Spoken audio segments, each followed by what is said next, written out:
तो सरकार की दुआ नाल बच्चा होया, अल्लाह की जात पाक ने दिता। आख्या माई सवा महीने तो बाद अपनी न्याज लैके आ जाए।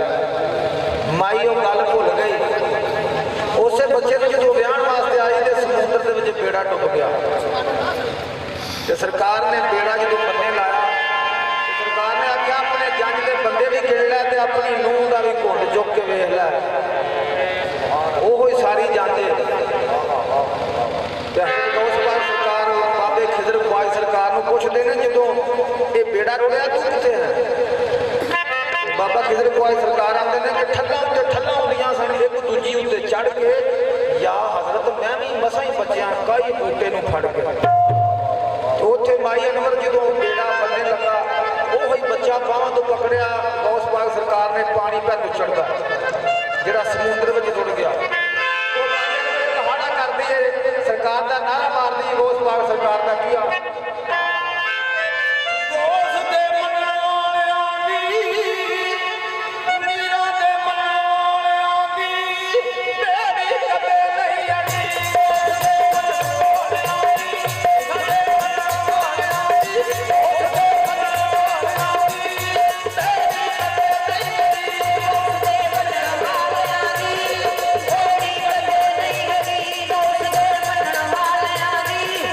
Hey!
ਦੀ ਫਰਮਾਇਸ਼ ਬਾਈ ਜੀ